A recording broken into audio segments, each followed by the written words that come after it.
Welcome to New to Medical Device Sales. We're doing a little Q&A today, my friends. It is so great to meet you all. Great to see you all.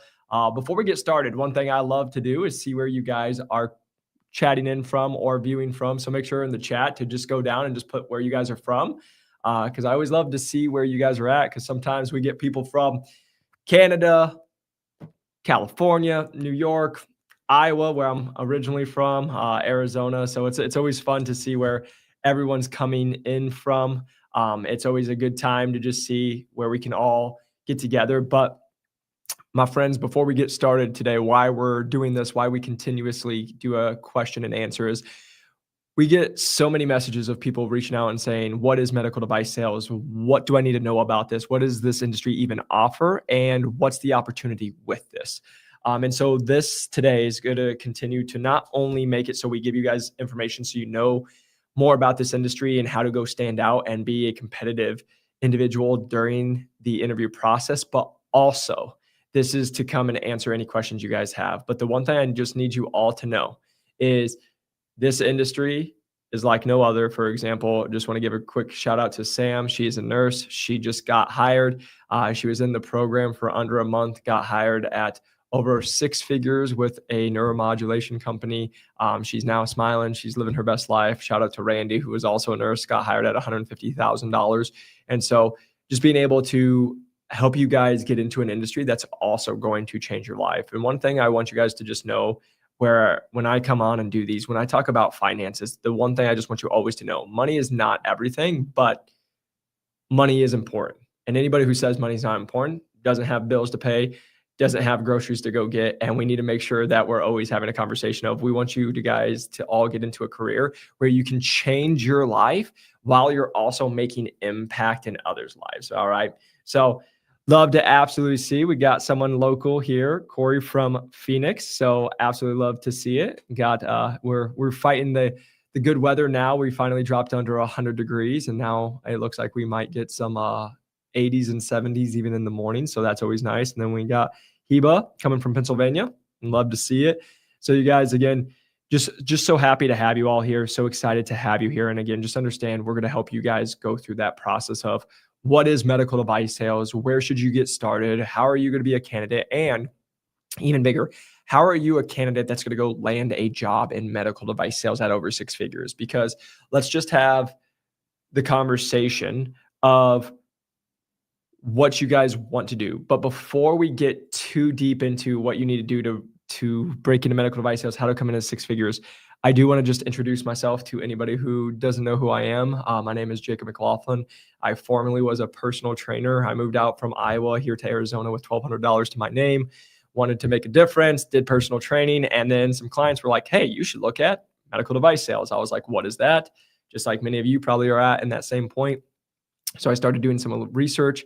And the one thing I did, though, was I documented the whole entire journey. I grabbed a phone and said, watch me break into medical device sales, because I got told it was extremely competitive, which it is. And throughout that process, I documented me going and getting 4 job offers from Stryker, J&J, Zimmer, and then took a full line rep. So I skipped the associate sales rep, came in at over 6 figures, starting out with Medtronic. There, I then took the lowest performing territory in the nation to top 10. I was number 1 on my team, and then top 10 in the nation. From there, I got headhunted to then go run for a med tech startup, the Western region. So I ran the Western United States, 13 states, and I was able to close one of the largest deals in company's history at the time, while also growing a territory from $0 to $750,000 in about 18 months. While doing that, I also helped over 1,500 people break into medical device sales at that time. Now we've helped well over 2,000 people break in. And so that's a little bit of background of who I am. But again, what we do here at New to Medical Device Sales is we help people break into medical device sales at 6 figures every single day. And so what I want to just touch base on is, before we go too deep into it, is, what is medical device sales, right? Where do you start? What is this? What is this career? Why are we even talking? So the one thing I just always want to start with, if you guys don't know, is just understand, for medical device sales, the average rep makes about $177,000, right? And always just understand that's with, you have a base plus salary, or salary plus commission. A lot of times, right, there's going to be a lot of differences. depending on the company, the division, and the title that you have, depending on how your structure is. But just understand the average rep makes around $177,000. Not only do they do that, they get a car or a car stipend, they get a gas card or a gas stipend. All their insurance is going to be covered in those, as well as their travel is going to be covered most of the time. Also, you're going to get some of the best insurances. You get a good work-life balance if you go to the right divisions and the right companies. And it's a career that not only allows you to change your life, but you can change other people's lives as well while making a financial difference in your own family's life. And so I just want everyone to always understand that. But what is medical device sales? So if you've never learned about medical device sales has a lot of different divisions and a very broad spectrum, but most of the time is going to be known as devices that are getting sold to surgeons, hospitals, surgery centers, accounts that they're going to actually go use during surgery. So for example, I used to work for a company called Medtronic, and we sold a scope which would go do hysteroscopies, right? So for any of my ladies out there, OBGYNs, they would go and use a hysteroscope. I was the rep selling that hysteroscope and fluid management system to a surgeon or to the place that they would go to, whether it's the hospital, surgery center, or the account that they had. And then we also sit there and we coach these surgeons or staff on how to use the device the correct way and being able to make sure that we're the true expert and being able to help in any tips. So just understand in medical device sales, you're doing that, but also you don't have to be in surgery. There's plenty of devices and plenty of options to where you're not going into the OR every day and you can be just selling to accounts. So just understanding you're selling medical equipment. But then the conversation comes into is, where do I start to break into whatever this medical device sales is? And so what I just want to touch base on is what you guys just heard is the average rep makes $177,000. So just by coming into this industry, you will be in the top 10% of Americans in the financial outcome once you stay in it long enough, right? But why I'm sharing that is because a lot of people want that. So what you guys have to know is you can't just come in and just start applying to medical device sales jobs. You can't just apply to what you think is going to be an opportunity, right? Because there's going to be a lot of human beings that are going to this. And with AI, with backgrounds that they're looking for, this isn't going to get you very far. Now, one thing I do want to just mention, if you guys have questions, please drop them in the chat because we will be answering those later. So make sure to go drop those in the chat so we can answer them here in a little bit. But why applying isn't going to be enough is, for example, many times if you guys look at LinkedIn, there will be a job posting. And on that job posting, you'll see there could be in about 24 to 48 hours, anywhere from 150 to 400 applicants for a job. And so you can see that it's extremely competitive, but also you need to understand that there's going to be AI that they're going to be using to weed out people during the interview process. And so what they're usually looking for is a B2B background of sales, or they're looking also from a clinical standpoint or a clinical background. The one thing I'll just sit here and tell you is every single day we help people who don't have the traditional background break into medical device sales. But we do need you guys to understand that it's because we're doing things a little different. So just understand, just applying is not going to be enough, because even if you got through the AI, which is scanning for numbers, it's scanning for certain things that they want to see, and you don't get a rejection letter, even if you got through to where you get the interview process, you are now one of 100 people. And that's one thing that you guys have to understand is we want you to be able to go. So you're not just going to be standing out as just like an application. You need to be able to stand out as, who is Jacob? Who is whoever it is on the other side of this, to where you guys can go and stand out through the process. Now, if you're thinking about the application process as well, right? If you're just putting in an application, you don't know where to go. What a lot of times it's just LinkedIn, or you'll go into a job posting and you'll just go apply. Just understand, sometimes those jobs that are being posted are already taken, right? There's just reasons that they have to post it for legal reasons, but just understand, we want to focus on not spending so much time in the application process, but we want to spend more time doing networking, right? And why do we talk about networking? Because if you spent, let's just say, for example, an hour doing applications, getting cover letters, getting resumes, all that, and then putting it in, a lot of times, if you've experienced this, you'll have a rejection letter within 5 minutes of sending that, right? Or it comes back 6 months later once they close the job posting. But if you're spending that same time networking with people, a couple of things happen. Number one, you're going to learn more about the company if you're asking the right questions, right? Then on top of it, while you're asking those right questions, trying to get a relationship built, you're also going to be standing out because you're not just putting your number into or your application and you're not just becoming part of a number. You're actually making a personal relationship, which then from there can start the conversation of what do the next steps look like, right? Because we've helped a lot of people who actually never actually apply until the very final steps because managers or HR are like, hey, we just need to have you in the system. So can you just apply? So instead of spending all of that time actually applying and doing all of the steps of going through the cover letters and trying to put everything together, do a different resume or change it up for each and every different company that you're going with, we want to focus on networking. But how do you actually network properly?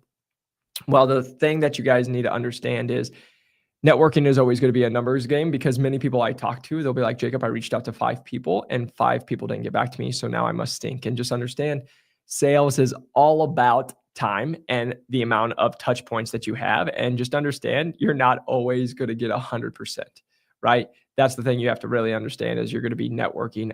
The best place you can go do this is you're going to go to LinkedIn and do this. But when we are networking, just understand that you're going to be connecting with people. You're going to be looking at where they work at, what companies they're a part of. And then from there, once you can understand what companies they're a part of, where you're going, maybe what the divisions are, then you're going to be getting questions prepared so you can actually go and have really good phone calls or if you could do in-person meetings, right? This also is going to help separate yourself because most people aren't getting themselves prepared. They're just showing up. They're just taking a call and they're like, hey, what advice do you have for me? Which again, you don't stand out through this process. And the whole goal when you are going through this process is how are you standing out compared to everybody else that's reaching out, that everybody else that's asking to pick their brain or do they know of any jobs? You don't want to be that person because these reps and these managers are getting a lot of messages like that every single week, month, and year, right? You want to be able to stand out. So when we go through that process, just understand networking properly, there's an art to it. Don't make too long of a message. Don't share your whole story because again, they only have so much time to read your message and you're going to go more into that in depth on the phone call, right? There's going to be an art that you need to understand that goes into it. But just know that the best place that you can go do all of this for is going to be on LinkedIn, right? So now let's go spend some time on LinkedIn because why is LinkedIn important? So LinkedIn is going to be your online resume. Everything that ever happens with medical device sales normally is going to be going straight to LinkedIn, checking out someone's profile, seeing where they work, or if they're coming to look at you, seeing your background experience. So what you have to make sure before we get too into the weeds with LinkedIn is you have to understand that you need to have a professional headshot, or you guys can go and take a really good photo. iPhones are great now, and you can just go take a photo. Make sure that you have a well-lit picture and being able to show a clear photo of who you are, right? From there, make sure that you're filling out your about section and you're filling out your work history because they're going to go click on your LinkedIn. They're going to go look at it and they're going to be like, okay, who is this person? Why should I get on a call with them? Do they have a background that we feel like could carry over into medical device sales, right? So just understand that's number one. Now, once you've put together a very nice looking LinkedIn page, then we want to connect with reps like we talked about. How are you going to do that? So just understand if you are looking at these companies, right, doing some research about companies, you can actually go to LinkedIn and you can search these companies. And then on their company page, it will actually put, if you scroll down, you'll see where it says people. And you can actually go click on where it says people. It actually will have a spot for like jobs and all of that aspect as well. But you can go click where it says people. And then from there, you actually can search by job title or like area, like Arizona. You can actually start searching. So the best thing you can do is go there and you can start connecting with people on LinkedIn. A common question I get though is, should you send a message right away? And the answer to that is no. Why we don't want to send a question right away or just introduce yourself right away is a couple reasons. Number one, when you do that, you only have about 300 characters to do that on the original message. So it doesn't give us a lot of space to actually like write a message, number one. Number two, you have to understand everybody who's reaching out to a medical device sales rep or manager, right? They know for the most part that these people normally are going to want to get into medical device sales. So again, it just talks about time and effort, right? We want to not be busy. We want to be productive. So instead of sitting there and writing a personalized message to every single person that you're reaching out to on LinkedIn, actually just go connect with a bunch of people first. And then once you've connected with them, then you can go and send them messages after you're connected and go and introduce yourself. So that's number one. Number two, when you are writing your message to these people, we want to focus on not sending your whole life story. So a common mistake that I see is people sending their whole life story. They're like, hey, I'm this old. I live here. This is my background. This is what I did for work. This is my sister's name. Like they just go into too much detail. And it just needs to be short, sweet, to the point. Introduce yourself, tell them what you're looking for, and then make sure that you put your number at the end. So we'll break that down real quick. Number one, you are talking to salespeople. So thing you need to all know about salespeople is they're usually not focused on the attention to details. And what I mean by that is if they get a 4-paragraph post from just a random person on LinkedIn, they're probably not going to read it very closely. But if you make it to where it fits on one page of like a notification I get on my phone and I can read the whole message, then from there, I'm more likely to actually jump on and be able to be like, okay, I'll go through that message. When I was a rep and I would go get out of hospitals, right? I would be like, oh, I'm in a case. I would have a notification and I'm leaving the hospital, go to the next case, or just to go drop a tray off at a next hospital. I'd be like, okay, here's a good message, short, sweet, to the point. And then I would scroll down, I'd find the phone number, which is why you put the phone number. And then I'd click the phone number and I'd call them right away. They wouldn't expect it. They wouldn't know it. They just would say, hey, here's my phone number. And why do we do this? Because just understand in sales, your whole goal is to make the prospect's life as easy as possible. So you got to think about this. When you guys are all trying to break into medical device sales, you're selling yourself. So you are the product, right? But then when you are reaching out to these reps and managers, they're your prospects, or those are who you're trying to get in front of. And so your goal is to try to make their life as easy as possible. Because if you don't, right, here's what happens. You go send a message, say, hey, is it okay to get on a call? They'll be like, yeah, sounds good. Then they send you a message, shoot me over your phone number. Then they have to wait on you to be on your phone to check LinkedIn again, to then respond to them. And then that time where they might have been driving to a case and they had 30 minutes to talk now might be gone. And they might not be free till next week, or the next month might be crazy. So your one opportunity, if you would have just added your number, they could have talked to you right then and there. But since you didn't add your number, they can't talk to you, right? So that's why you want to put your phone number there and make sure that it's all there, because these reps are going to be leaving the hospitals. They're going to be traveling. They're going to be doing a lot of windshield time, which is just driving. And so they like to get on calls. Again, if you guys haven't, put it in the comments. We can make sure to start answering. We're here soon. We'll be answering your guys' questions for live Q&A. But then going on to the next steps of what to do with LinkedIn and using it the correct way, right? So once you guys have sent out messages, right, then what we see most people do is they just send out messages and then they never learn about the person they're about to get on a call with. So if that person does schedule a call with you, make sure you just take some notes.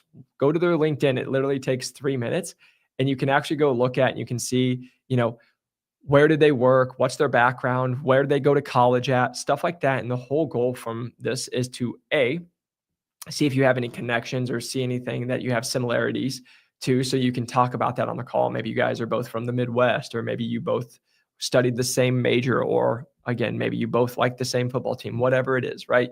So you're looking for that. But number two, you're also looking at, like, let's say they worked at one company and then they transferred to another. Well, you need to understand, why did they make that change, right? So when I say you need to understand, it's like, oh, let's ask about that. That's a great question, because it shows that I did some pre-call planning. And again, what we are going to teach you guys throughout this whole process is do the job to get the job, because that's what they need to see. Because especially if you don't have the perfect background, their number one concern with you is going to be, can this person do this job, right? So the whole time you're doing the job to get the job, especially if you don't come from a B2B sales background, is, are you doing the little things that we're talking about, right? Like, are you making their life as easy as possible? Are you doing a little bit of pre-call planning? right? From there, do you have good questions that you can then lead the conversations with? So just understand that's the biggest piece of using LinkedIn is that this is your online resume that we really want you all to make sure that you're utilizing in the best way. Because otherwise, what's going to happen is you won't have a good profile pic, or you guys send a bad message that's 18 pages long. And then you're like, I can't understand why I'm not getting any results or I'm not getting any responses. And it's again, you want to make the prospect's life as easy as possible. Then once we have that all taken out, what people always come and they ask me is, how do I come in and how do I stand out to land a six-figure job in medical device sales, right? So we're going to go over that. But again, before I go into that in too much detail, make sure you guys go throw in questions in the comments real quick, and then we can go and answer those. So going back to how do I stand out and land a six-figure job in medical device sales? So great question. So the one thing you guys need to understand is, yes, there's opportunities to break into medical device sales at under $100,000, right? A lot of entry-level roles, which associate sales rep roles, they can be in that $55,000, $65,000, $75,000 range, which, just so we're clear, there is nothing wrong with that. And it's where a lot of people want to get their start. And that's great. Just understand for us and what we do here at New to Medical Device Sales is we get you guys all prepped to go take six-figure jobs. And how do we do that is because if you're going to go take a six-figure job, like we just had Samantha go do that, Kyle, we just have a podcast. If you guys go to our podcast, you'll see Kyle at 23 years old, went from valet to over six figures in the medical device company, right? We got Trey, who just joined Medtronic, and he went from not making six figures to well over six figures, which we record that podcast and that will be coming out here in the future. It's how do we consistently do that no matter what age they are? It's because we develop candidates that can go have peer-to-peer conversations, right? And what I mean by peer-to-peer conversations, do you know the medical device companies? Do you know the different divisions? Do you know some of the products? Do you know some of the competitors that could be of those? Can you have a knowledgeable conversation? Or are you going to be the person who, if you guys are looking for jobs at $55,000, $65,000, $75,000 and you're going for those, and you just say, so what do you do? Tell me what you do for a job. Like, what can I do? Right? It's no planning. You guys are just looking almost for a handout, and just understand in this industry, it doesn't work that way. Even if you're going for these jobs for $75,000, you just have to understand these have a pathway to go make six figures within the next 2 years, right? And so you have to look at, okay, how am I showing up? So the number one thing I can just sit here and tell you guys for you standing out to how to break into medical device sales at six figures is, do they see you peer to peer, right? That's number one. Number two, when you are getting on those calls, it goes back to the pre-call planning. Do you have calls prepared, or do you have questions prepared? Are you coming and showing that you did preparation, that you already looked at their profile, that you know a little bit about their background, and do you know any information? One of the things I want you all to just have as a little tip is, first off, if you've never heard of Rep Prep AI, shout out to Eddie and Brandon. Rep Prep AI is an amazing company that uses AI to do like pre-call planning. So if you are in the industry, that's going to be a tool that's super helpful. But before you get into the industry, and what we can talk about is like Chat GPT. So if you don't know anything about, let's just say, Smith and Nephew, right? A great place to start would be reaching out to these reps and getting on calls and having multiple conversations, taking notes from these conversations that you'll carry on to other conversations. So that's that tip. But if you haven't done that yet and you're like, I don't know anything about this, well, then just go to ChatGPT, take the website, or go look at, hey, it's Smith and Nephew Sports Medicine, right? Go take that website, throw it into ChatGPT, and then just learn a little bit. And within 5 minutes, you could have enough information to at least be a little dangerous, right? Now, the one thing I will just always put a caveat on, it is AI. It is not 100%. So please don't take it for its word. But like what you could do though, is let's just say you go and put it into ChatGPT. You ask it some questions, you learn about like, hey, here's who the competitors are. And then like, this is their best product, right? A great thing could be like, hey, so from my research, I've learned that this product or this screw is your best product that you guys have. Is that true? Now they'll be like, well, how did you know about the screw? Or they can ask you, be like, well, where'd you learn that from? Right. And it just is showing that you're doing preparation. So just want you guys all to know from that aspect of, you want to make sure that you're doing a lot of pre-call planning, that you guys are checking out on how to stand out. Then from there, once you guys are going, Are you closing people, right? Are you asking about next steps? Are you going and seeing where this next conversation can go? So that's one thing that I really want you guys to focus on. Again, if you guys have questions, make sure to drop in the chat, because if you guys drop them in the chat, we'll make sure to, after this, we're going to go answer all the live QAs for the next about 30 minutes. So make sure to ask all your questions so we can go and answer those for you. But to really wrap it up on how, like, what is medical device sales, to go into how to stand out and get hired at six figures in medical device sales, is the biggest thing I can just tell you is it's an industry that truly makes an impact on others, that if you know what you're doing, and especially if you have a clinical background like a nurse, you're able to carry that background to come in where you'll work less, make more. You then can go make a difference in people's lives, financially change your own life, and you can go get a job where the average rep's making $177,000, right? That's the summarized version of it. But then if you want that job, you can't just do what every other person has always done. You can't just do what you've done for a job for 60K, 80K. Like our nurses, they're like, as long as I have a heartbeat and I get a certification, I'll get a job pretty much in their current role. That's not med device sales. That is not it at all. And you have to understand, you guys are playing a different game. And so that's why we always teach you. And that's why we do these. You have to learn how to play the game if you want to win the game, right? And then again, just for us, we work with people like Kyle and like Trey, 23, 24, that are well making over six figures already, compared to if you don't do what we're talking about. Yeah, maybe you can go work in medical device sales and get a job for 55K at entry level. But then from there, what you have to understand is it could take you 2 years, 3 years, 4 years. Like I just talked to somebody who has been in medical device sales for 6 years.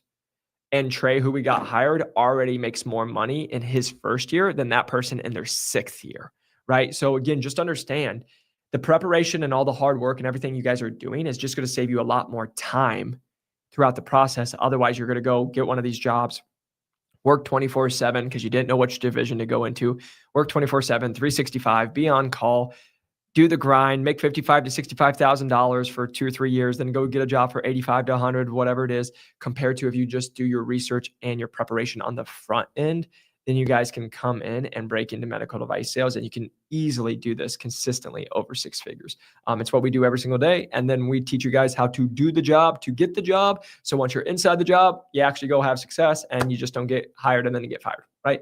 Because otherwise it doesn't do anybody good. So you guys have to know what you're doing, and again, wanting you to go through this process. So those are the big things I wanted to hit. But what I want to make this now time for is answering all of your questions. So let's make sure to go in, answer your questions. So got to have faith. First off, like the name, that's great. How do I learn to be a better talker? I talk fast and run over my words. So that's a great question. And it's something we work with a lot of our members on, because many people have never actually heard themselves talk. And when I say that, I mean the pace of it, the tonality of it. Is it confident? Is it not confident? And all of that aspect. So got to have faith. Great name. Best advice I can give you right now is record yourself. Take your phone, set it up, and go do a role play or go act like you're having a conversation with somebody. Because what you will learn is maybe you use words that you shouldn't. Like when I actually had to do this for medical device sales and we started doing role plays, I learned that I said like a lot.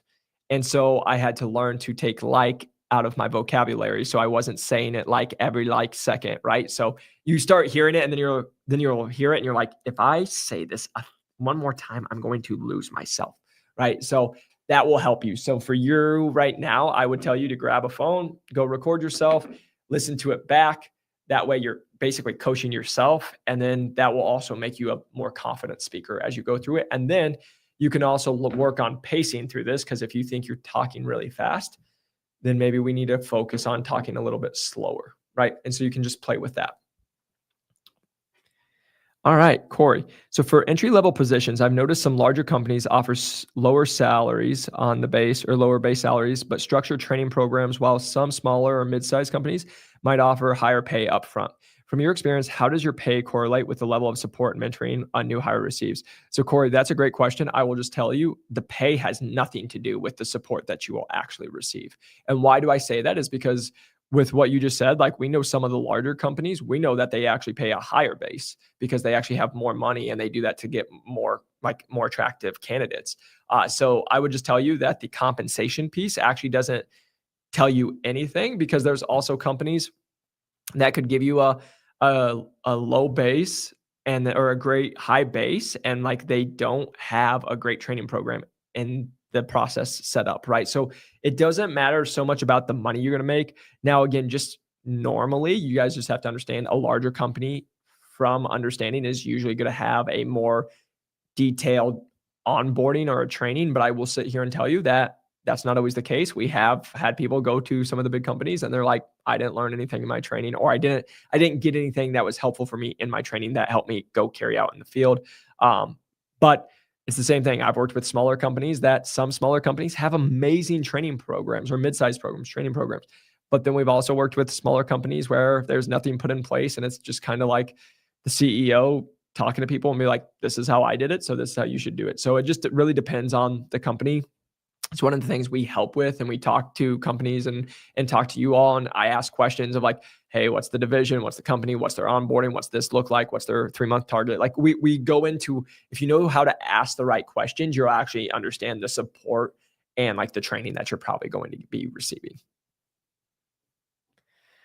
All right. So Wayne, can someone move internally from UK to USA? Currently working at a top med device company as a TM. Are there any challenges, tips that you know of? So first off, great question. That's not a question I personally know the answer to. That I would just tell you to reach out to your company. I do know that companies do internal transfers, but I can't say 100% if that's for sales reps, right? I've heard of it for like other positions, but from a sales rep, I'm not sure if that would be the case. So I'm not sure it's going to be, that's very broad, but like for most companies, they have their own policies. So what I would just encourage you is, or sorry, not from the Ukraine, UK. I would just tell you to work with them. Just so you know, we have a podcast episode that we had someone go from the USA to the UK. So, I'm sure that there's opportunities from the UK to USA. I will tell you, I know multiple people that are over here in the USA that are from the UK that are working in medical device sales. But I also don't think, if I remember right, any of those people like made the jump just from that. They like met somebody or they had moved over here and they had been living here and been working on that. But I would tell you, go to your company, ask them. All right, Corey, what are the best ways to assess whether management is genuinely supportive and whether the team culture is collaborative? Great question. I would tell you by reaching out to the members of the team, talking to other people, just being able to talk to reps on the team, because again, you'll be able to find out a lot by those conversations, right? Now, again, most of the time when you're going to get on calls, most people aren't going to like badmouth anybody, but you guys will be able to learn to be like, hey, how often do you talk to your manager? Are they always checking on you? Like stuff like that. It will allow you to understand what it is. And then from my experience, if you talk to 2, 3, 4 reps on the same team, you're going to get a really good vibe of like what the culture is and what that aspect is compared to, if you talk to one person, they could be having a bad day, whatever it is. But like, for example, when I joined Medtronic in the division I did, it was because everybody on the team that I talked to was amazing. They all loved it. They all had the same like talk, great work-life balance, like made good money, like all of those aspects. So that's what drew me to them. But I would just tell you by talking to more people, having more conversations, because I will just tell you, people go like reading on like all these like online platforms and threads, and they're like, oh, again, just remember, anybody who's going to go to a thread is usually not going to be like, this is amazing, right? So it's like a really poor filter for you. It would be just actually talking to people that work at those companies. Or if you find somebody who worked in the division that you're wanting to, but you see that they're at a different company, maybe just call them, talk to them, see why they left, right? So that would be my encouragement for you. Trevor, even with a clinical background, it can be challenged to break in. So first off, Trev, great to see you, my man. Yeah, Trevor broke into medical device sales. He had a clinical background, but now does it very well, crushes it. But yeah, it can extremely be competitive. It's going to be competitive no matter what background. So you guys just have to understand, no matter your background in medical device sales, you have to understand the interview process is basically telling you why you're not good enough and why you're not going to be a good fit. And like, for example, one of our guys that we got hired, he's actually here in Arizona, not in Phoenix, but in up north. And he got a job, and I told him that they're always going to challenge you, right? That's the goal. They want to see if you're really serious, because again, they're going to invest a lot of money, a lot of time, a lot of training into you. So they're seeing how serious you actually are. And so why I'm sharing that is because I tell you all this. I share that in our program. I share that with our members. And then he calls me and he's like, Jacob, they tried to talk me out of the job. And I was like, yep. And did you take the bait? And he's like, no. Because they would tell him why it was going to be hard, why it would be challenging, why he might not want to move to the place he was moving to, all this stuff. And all they're looking for is a little hesitation. If they get you on that little hesitation, you're out. But if you're like, oh, you'll work 10-hour days, and you're like, oh, I already worked 12. So that's life. That's great. I love that. Oh, you'll move here. Oh my gosh, that's way better than I'm currently living here, right? Like if you just play the game and do that aspect, you'll be able to move. But again, no matter your background, like Trev's saying, is you can have a clinical background, you can have a sales background. Like some of the people we have a person in our program right now, he was at the enterprise companies are all these big companies, the B2B companies that they tell him. He was one of the managers, ran 4 locations, has the background that they have, but on his own was still struggling, right? So it's not that it's going to just give it to you because you went and got the background that you want, just because you're a nurse or just because you have B2B sales experience. That's what all these recruiters and people will tell you. That's all you need. But it's not true just simply because, let me just make this clear. Otherwise, every nurse would be in med device sales, but even bigger, every person at ADP, Enterprise, or all these B2B companies that they say, every single one would be in med device sales, right? But somehow they're not. So just understand that's not all you need, but it can help you. All right, Corey. So what metrics are typically tracked for reps, and do top performers need to maintain their own data to highlight achievements or leverage awards? Can you give examples? So when you're saying what metrics are tracked, well, the biggest thing is they're going to just look at is what is your quota and what revenue have you done year to date, and what's the percentage of your running that quota. That's going to be the biggest thing they're going to track normally from my experience with companies. Now, again, if you're at a smaller company, maybe they don't have a CRM or a leaderboard where they're tracking that. So you have to track it your own self. Like I've been on part of both where, at a big med device company, it's going to send me my numbers every single day. And it usually had like a 1-day delay. So if it's Tuesday, I'm finding out my Monday results, right? And so just understand that was like what they're focused on. And these bigger companies, a lot of times it was like, hey, how much is this piece? Like, what are you just was against quota most of the time. But like when I was at a smaller company, it's like, hey, you have quarterly goals you have to hit. You have to, like, for example, it's like, how many demos are you doing? So we would have to track demos. Like, how many events are you going to? Like, we would track events, right? So it just matters on the company and the division. So it, like, yeah, when I was at a bigger company, I didn't track as much because I just was like doing the job and they just wanted me to make money for the company, which again is always going to be in every medical device company. But when I was in the med tech space and it was a startup, it wasn't just about revenue. It's like, what other things are you doing and what activities are you doing? Because those activities need to make sure that they're generating to where they're going to be generating income, right? So you have those activities and they're going to be tracking those as well. And we put KPIs because it's, if you hit these KPIs, then you're probably going to start hitting your quarterly quota, stuff like that. So do I need a medical or a science background to get into medical device sales? So great question.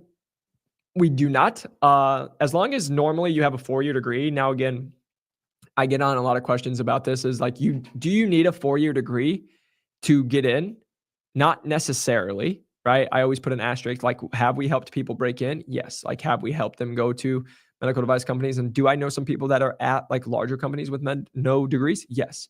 It's very rare though.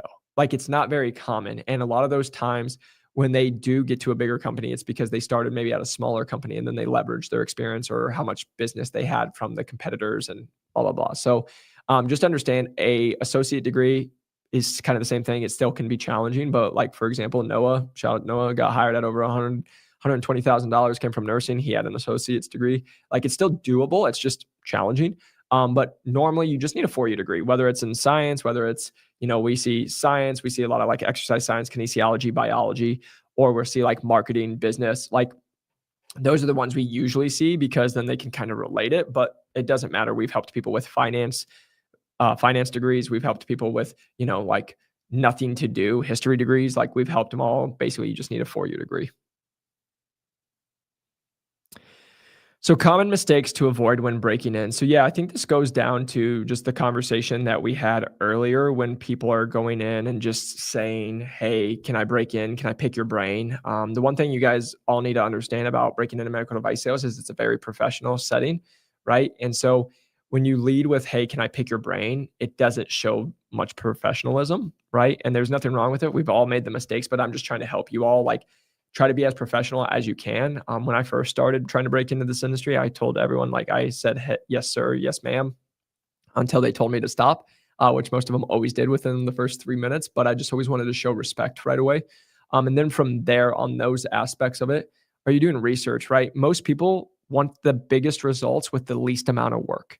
And you have to flip it. It's the most amount of work, and then you'll get the most amount of results, right? And so, are you doing any preparation? Are you reaching out to enough people? Like, a lot of people will come to me and they'll message me and they'll be like, Jacob, I listened to one of your podcasts. I reached out to people and it's not working. I'm like, cool. How many people have you reached out to? And they're like 12. And I'm like, reach out to 100 and then let's have a conversation, right? Like, you need a big enough sample size to see if it works, right? You reaching out to 12 people is not a big enough sample size. You reaching out to 50 people, it's better. And you can at least see maybe this messages, because if you shoot 50 messages and you got one response, well, that's not a great conversion, right? That's a 2% conversion. So you need to change it up. But for example, we teach this to our team all the time. If you're sending out a message and let's just say you reached out 50 people and then you got 10% or 10 of them to reach back out to you, right? Well, now you just got a 20% open rate or response rate. It's pretty good, right? So it's just like, you're not going to get 100%, but are you doing enough volume to make that work? I think it's also just thinking that medical device sales is just ortho. Like, everyone I talk to, they're just like, they know Stryker and that's it, right? They can't name any other med device companies. And you guys have to understand there's hundreds of med device companies. So it's just lack of research, lack of looking. And they also just treat this like they've done their whole career. And they look at this as like another job for 50K or another job for 80K. But like, you guys have to understand all those positions that we're talking about at the 50K, 80K, even if it's 110K, right? Like our nurses, I get this all the time. Well, I make $110,000 as a nurse. And I'm like, yeah, but you're capped. Like, you're never like, if you're lucky, make 115, 120, but you'll never make more, compared to like Randy, his base is 120. Like, that's the least amount of money. And that's his first year in this industry plus his commission. So he's well over the 120 mark with the commission and everything, all the other perks that he got. Plus, he's only going to continue to grow. And that's his first year. And in his first year, he makes more than he's made in 18 years being a nurse, right? So that's what you guys have to understand, is this isn't you just going and applying for McDonald's or Chipotle down the street. It's you going for a job that will literally put you in this career. If you break in, just by breaking in, you will be in the top 10% of Americans if you stay in it. So that's what you have to think about. All right, Cameron. So how do you nail the interview process without the minimum 2 years B2B? Yeah. So Cameron, great question. So this is what we talk about, is you have to understand how to play the game if you want to win the game. And what I mean by that, right? When you guys are like, what does that mean? Most of you guys don't know the differences between interviews 1, 3, 5, and 7. A lot of you don't even know that the interview process is 5 to 7 interviews, 6 to 12 weeks long. You're going up against 500 plus people. So if you don't understand that aspect, it can be hard. And then what happens is you'll just rely on like sales background or whatever it is. But just understand, like, Cameron, like with your 2 years or not without 2 years, like if you just go listen to our most recent podcast on YouTube or new to medical device sales on any platform, like Kyle came from ballet. He had 0 sales background and he broke in at well over 6 figures. So it's just learning how to actually win the process. But it goes back to what we just said at the beginning of this, is like, are you prepared? Are you showing up professionally? Because what I want you guys to hear me on this one real quick is, like, a lot of times I'll have people call me and they're like, oh, I just lost an interview or all the stuff. And I'm like, okay, how'd you feel? And they're like, I felt pretty good. And I'm like, okay, so if this job was worth 400 grand, would you have tried differently? And they're like, oh yeah, for sure. And I'm like, and that's why you lost. Because you're looking at it as this. And then you guys, again, going back to, most people do the bare minimum to try to get the biggest return or biggest results. And it's like, our people are literally putting in so much work that it's not possible for them to lose. And then for us, then we're actually coaching them so they know to do A, B, C, D. So while you guys go through the process and you're like, what's the difference between interviews 1, 3, and 5? And then the best part is if you learn it, then you learn, oh, well, Stryker does it different than J&J, and then Stryker's got a Gallup and J&J's got a virtual assessment. And oh, there could be different Gallups for different divisions. So I'm actually starting over every single time I go somewhere new. Then you're always guessing through the process, right? Until you can actually solidify yourself and make sure that you're really confident in those processes. That's what you have to do. Because again, going back to, if you want to nail an interview process without the 2 years, you're actually going to be put under a microscope and they're going to be like, well, this person already doesn't have what we're looking for. So we're looking for one reason to throw them out of the interview process. And you can't give them that reason. And so that's why we focus so much with our people. If they haven't had that background, like the sales background, it's what are we doing right now? So no matter what, even if they bring your background, it doesn't matter because of everything you've done to show that you are the top candidate. All right, Corey. So, how can reps develop the skills of asking more insightful questions in this field? Are there resources, books, exercises you recommend practicing this? So first off, I think that's a great question. So, right, so it's all about asking great questions. I think the biggest thing is like we teach this because we do training for companies and we help them out. Is like be curious. Like why are you asking? What's your outcome? And then can you reverse it back on like what your outcome that you're trying to get? But before you go into reverse it back and then try to sell, reverse it back and then ask questions to understand so you can sell it. So if you ask the right questions, it will all lead to where the outcome is going. Right. And then, or ask the right questions that then positions your product there. Again, I would just sit here and tell you like there's a great podcast out there, like just sales podcasts. So again, we do this with new to medical device sales first year in, go through it. We'll drop a resource here in a couple seconds that can be helpful for you as well. With just like the mindset that you have to have. But I think it's more of just learning how to actually ask questions compared to like going and reading a book on it. And it just comes from having more conversations. Because again, being able to develop like insightful questions, insightful questions usually comes from the research that you've done beforehand. So then you can actually talk, right? Like think about podcast guests. Like I'm big on Chris Williams. Like if you watch him, like he does so much prep work before he does an interview, right? Before he does a podcast. So it's like, you can't just like show up and be, hey, hope it works out. It's got to be, you did so much prep work. So, and then this also just goes on to, if you talk to multiple reps, carry over those conversations, and then that will allow you to be able to have better insights and better conversations and better questions that come from those. So it's always just carrying it over.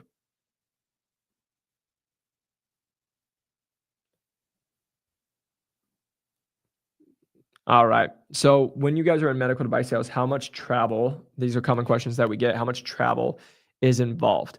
So what you have to understand is it depends on the company and depends on the division that you're in. Like there are some companies and divisions, like you might just be in Phoenix, for example, right? But then there was other ones that I had where I was in Arizona and New Mexico, but I only had to go to New Mexico maybe once every 6 weeks or once every 8 weeks. And then there was other ones that I actually, like when I ran the Western United States, like during summertime, I didn't really have to leave. So I'm like local 3, 4, 5 months out of the year. But then there's like the busy season where like 10 out of the 12 weeks I was traveling somewhere new, which I loved because I loved going to Chicago, Orlando, Washington, DC. Like I gotta travel the world. So travel the United States. And then it also led to me traveling to Greece, right? Like to go work on a deal. Like I got to go start traveling the world. So I really enjoyed that aspect of it, but it just depends on your company. So you may travel outside of your state, but you may never travel outside of your little territory where you're already living. And so what is the typical career path and opportunities advancement? So that's a great question. So you have to understand that normally there's going to be the entry level, right? If you're going the sales route, the associate sales rep, and then it goes to like normally a territory manager or a full line sales rep. And then from there, you can look at like field sales trainer, you can look at upper management, like a regional manager, all that aspect of it. But then on top of it, you can have the clinical aspect, right? So you can have there's usually the associate sales rep, then there's like the clinical specialist who's usually like that clinical background and the product expert and all that aspect of it. And then like they're kind of underneath the territory manager. And then from the clinical specialist can either go into a territory manager if they want to make that transition, or they can continue to climb into clinical and even look at clinical education, right? So there's a lot of career paths, but this is actually where it always depends on the companies and the divisions, because some companies and some divisions have clinical specialists, others don't. Some divisions have associate sales reps, others don't, right? So this is why every company is so different. So it's just learning more about those companies specifically. And so we wanted to actually give you guys all a resource that can make your life as easy as possible.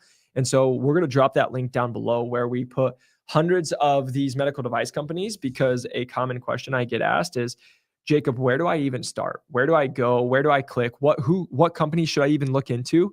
And so we wanted to put that all together for you all. So if you guys can just comment in the chat once you guys have downloaded that, that way our team can confirm that you receive it, just in case anything happens. That way we can make sure to reach out to you and we can make sure that you get that. But again, just understand that there's going to be hundreds of those different companies on there. And again, we just wanted to make your life as easy as possible because we know when you guys are first going through this process, it can be challenging. There can be a lot. You guys can go through a process of like, where do I go? What steps of it? Like, I remember when I first started, where do I want to be a part of? What's the work-life balance? What's the culture?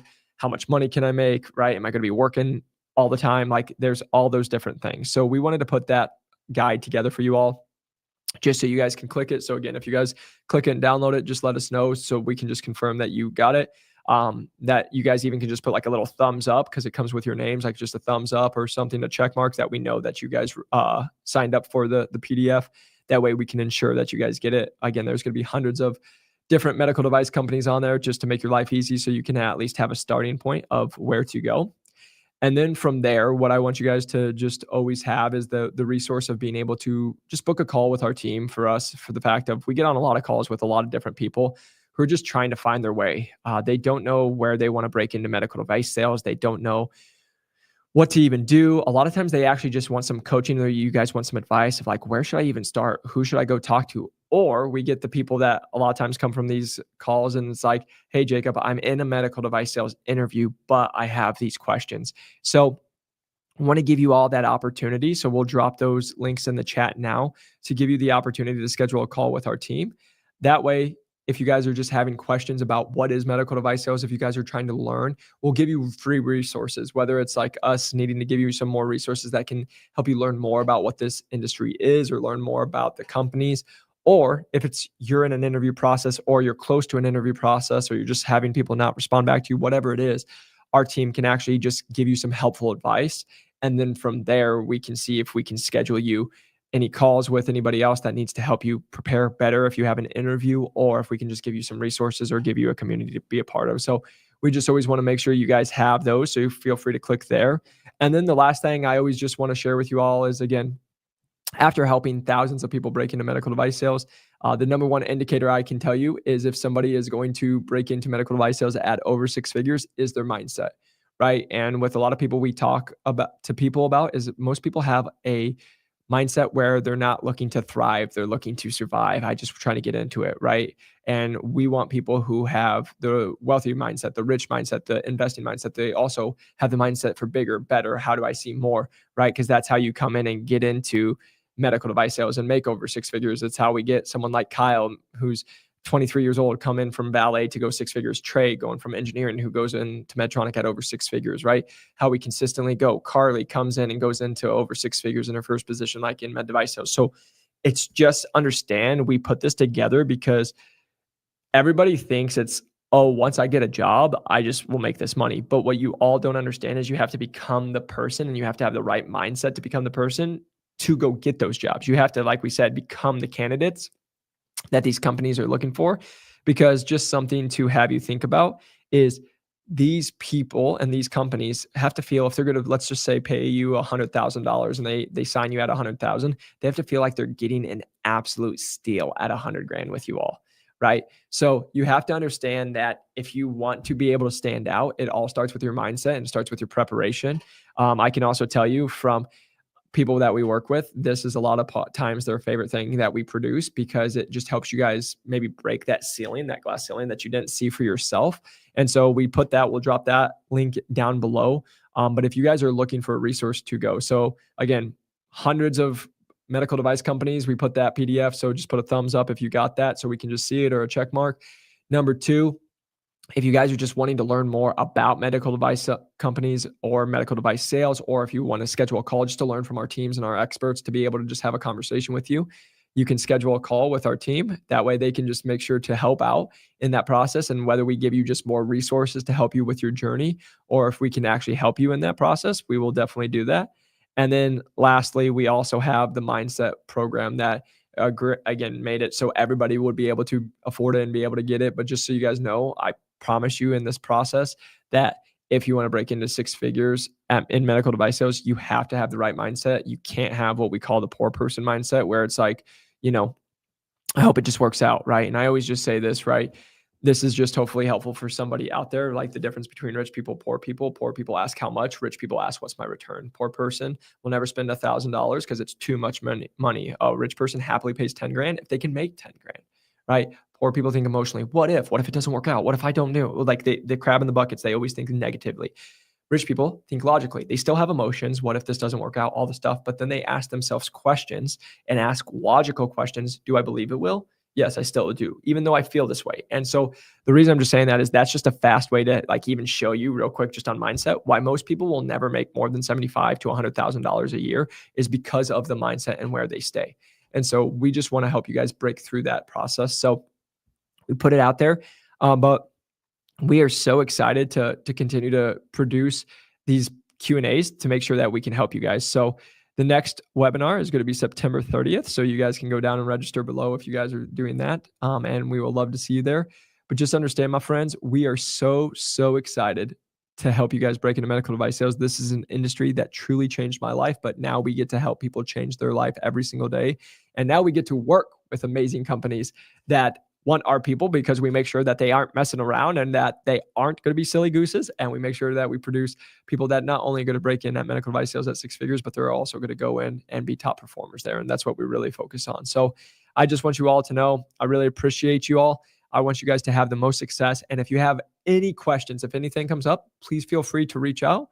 Please feel free to message us. You guys can find us LinkedIn, Jacob McLaughlin, or you guys can go to our website, newtomedicaldevice.com. You guys can go apply there. Like, we can schedule a call. So just understand, us and our team are here just to help you guys get to where you want to go, and just understand this industry will not only help you change other people's lives, but it'll help you change your life. So appreciate all you guys' time, and we'll see you on the next one.